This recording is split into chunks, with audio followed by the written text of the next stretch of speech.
તો યુટ્યુબ ફેમિલીને મારા જય માતાજી, નવા વ્લોગમાં તમારું સ્વાગત છે અને તમે બધા મજામાં હશો. મજામાં ના હો તો આપણા વ્લોગ જુઓ એટલે મજા આવી જાય. વરસાદનું વાતાવરણ હે ને, ઉપર તો વાદળા ઘમઘોર થયેલા, અમુક અમુક સોટા પડે છે, આટલા જેણે અને જો તમને ટેકનોલોજી બતાવું, એ ઝૂમ કરીને બતાવજો.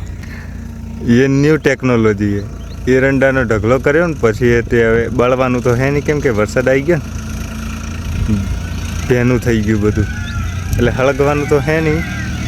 એટલે આમ રિવેસ કરી ટ્રેક્ટરથી અને સીધું વાડ ભેગું એ હા વાડમાં. તો મિત્રો વાડીઓમાં અને દર્શન ના કરાવું ચામુંડામાંના એવું તો બને નહીં, તો અમે મંદિરે દર્શન કરી લો. થઈ ગયા ઓનલાઈન દર્શન. તો કાલે આપણે આટલું કામ કર્યું ખેડવાનું, તેઓ થોડું ખેડ્યું ને વચ્ચે જે ખાતર પડ્યું ને બાકી રહી ગયું હતું. અને આ 2 ખેતર 3 ખેતર બાકી લાઈનમાં, પેલી સાઈડ ઉપર નાખી ને 2 ખેતર એ થઈ ગયા, કાલે ખેડી નાખ્યું.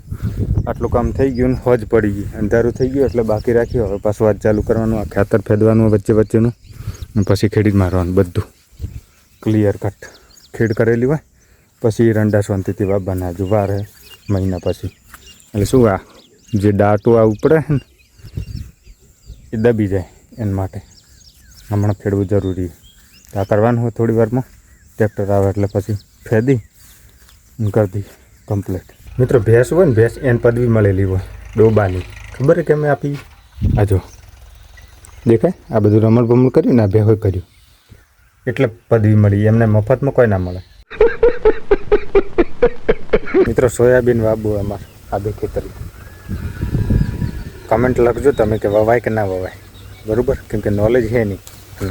કમેન્ટમાં એ લખજો નોલેજ વગરનો ધંધો કરાય કે ના કરાય. મેં તો ના પાડી દીધું મિત્રો, આપણે કોઈ સોયાબીન બીજું વાવવું હે નહીં, આપણે જે રેગ્યુલર વાવતા હોય ને એવું વાવો. મને માનતા એ વાવા તો નહીં જ દઉં, તો કમેન્ટ કરો તમે વવાય કે નહીં, આવા ધંધા કરાય કે નહીં. એટલે સોયાબીન આજ સુધી ગામમાં કોઈ વાવ્યું નહીં લગભગ, કે ભાઈ એને જે જમીન માફક આવતી હોય ને એ જ આવે, બધી ના આવે. સોયાબીન વાવવું નહીં, આપણે જે રેગ્યુલર વાવતા હોય ને એ વાવો, નુકસાનીથી બચાય એના માટે. કેમ કે અખતરા કરવા એમ કરતાં જેનું નોલેજ છે એનું કામ કરવું સારું. શું કહેવું તમારું, કમેન્ટ કરો જરાક. અને મિત્રો તમને એક જૂની વસ્તુ બતાવો, જૂની મતલબ ખાસી જૂની, વર્ષો પહેલાં એ વાલા જો. અને શું કહેવાય ને, એ કમેન્ટ તમે કરો, ઠીક છે? આ સિસ્ટમ થોડીક કહી દો તમને, શું સિસ્ટમ હતી પહેલાંની. તો કૂવો હે અંદર, એ રહ્યો ને કૂવામાંથી પાણી જે બહાર આવતો ને, ઓયથી અલગ પાઇપો હતી અને ઓયથી ઉપર જતું પાણી આના ઉપર. અને પછી ઉપરથી જે હોય આ નવું બનાવેલું તો આવી રહ્યું ને, આ ભૂંગળા જેવું એ રહ્યું ને, હોય પાઇપ હતી આ ભૂંગળું ઓનું જ હતું, મતલબ ફિટિંગ તૂટી ગયું, પેલી સાઈડ પડ્યું, એ પડ્યું નીચે. એ ઓનમાં થઈને પાણી નીચે જતું અને નીચે હતું પેલી બાજુ છે એક ઉપર ઘર છે ને એ બાજુ જતું, એવી સિસ્ટમ હતી.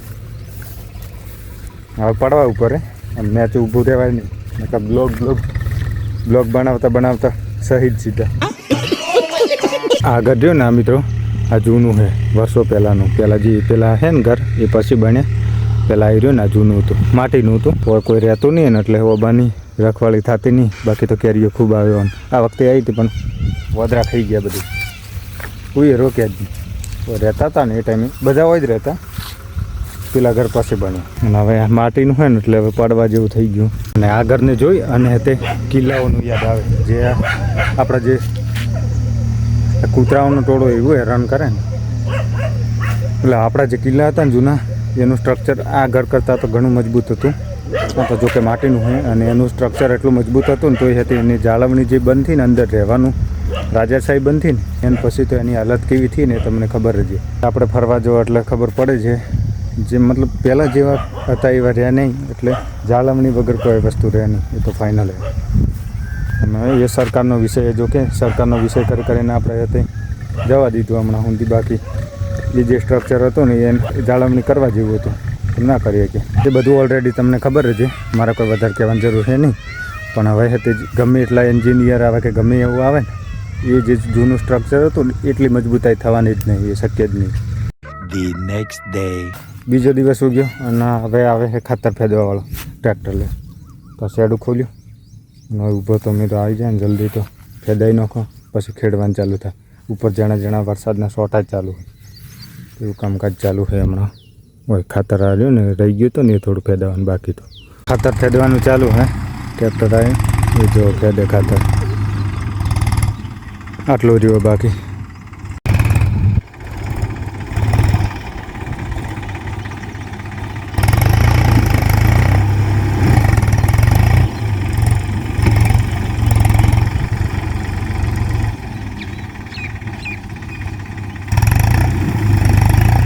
ટ્રેક્ટરથી અડધા કલાકમાં પતી ગયો અને આપણે 2 દિવસમાં થયા હોય ને તો પૂરું ના થાય. તો આવું કામકાજ છે. ટેકનોલોજી કામ તો આવે હું જબરી.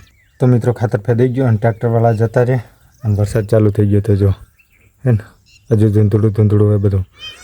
માપના શોટ આવે ને એવો જળજળીએ છે. બાકી વરસાદ બંધ છે, હમણાં હાલત બંધ થયો. એટલો બધો નહીં આવ્યો પણ માપનો આવ્યો. પલાવનું કામ થઈ ગયું કમ્પ્લીટ. આટલું બાકી છે તો ટ્રેક્ટર ચાલુ છે એ જોઈ લો. બાકી કામ થઈ ગયું કમ્પ્લીટ. ખેડ થઈ ગયું કમ્પ્લીટ. જોઈ લો આ બધે છેક તે હુંદી બધું. આજ હવારનું આજ કામ ચાલુ હતું પલાવનું જ. એકવાર ક્લિયર થઈ જાય ને તો પછી શું હોય વાવવાનું જ રહે. કામ થઈ ગયું કમ્પ્લીટ.